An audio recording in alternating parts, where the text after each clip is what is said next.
to talk to you guys just a little bit about composition and levels and things like that, as well as color choices. So this is a really simple traditional setup right here.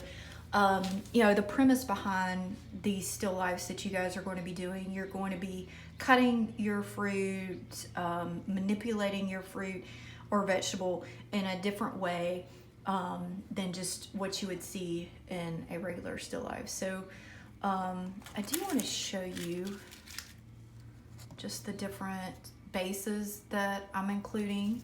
They don't have to be neutral in general, but they can be.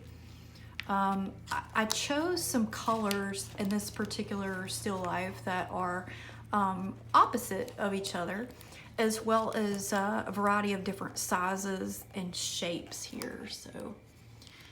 So what I wanted to do, I wanted to have this particular, I guess this is a fruit, right?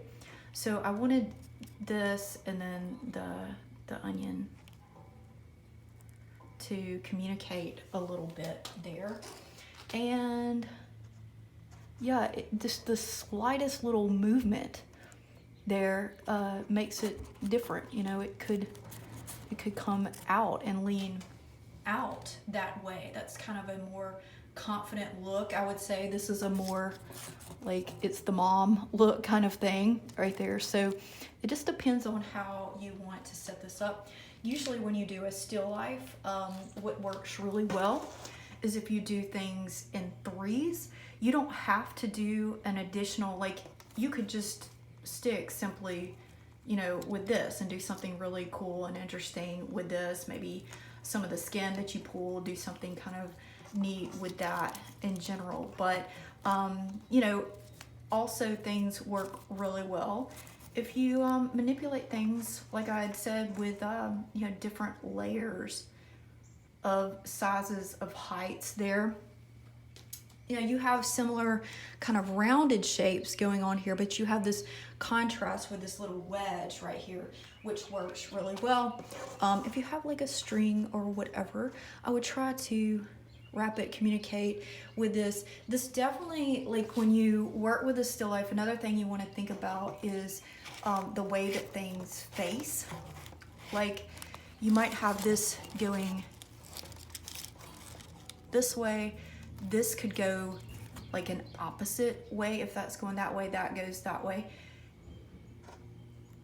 And you could kind of see, like, you could even pin that here and have this go that way, almost like a Z pattern, the way that you have that. So what's gonna happen is you guys are gonna take a photo of the still life. Like it could be something like this. You could take this and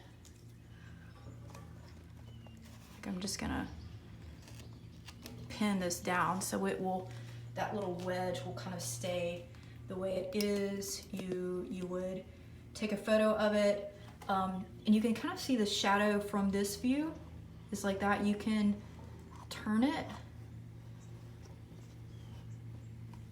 and just see, like, play around too with light and shadow as you turn it. I mean, it's a totally different look. So I would take it from different views when you're doing your still life.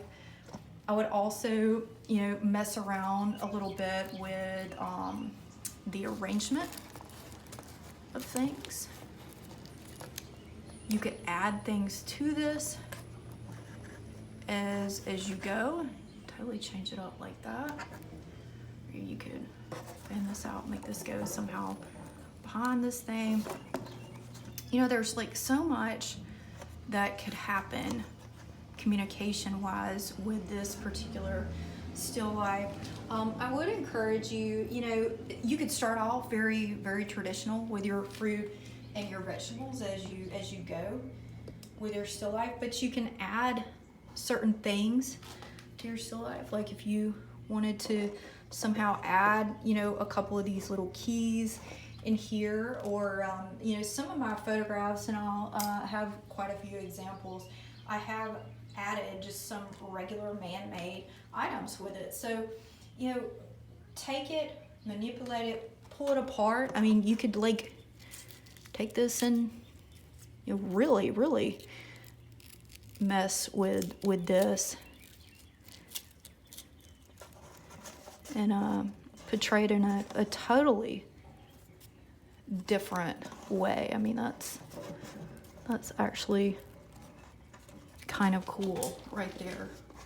So, you know, think about combining these things as you go, and yeah, it's kind of like a flowery sort of thing. But anyway, I hope that this helps. I'll do one more to show you another way that you could do a still life with it lying down and flat. So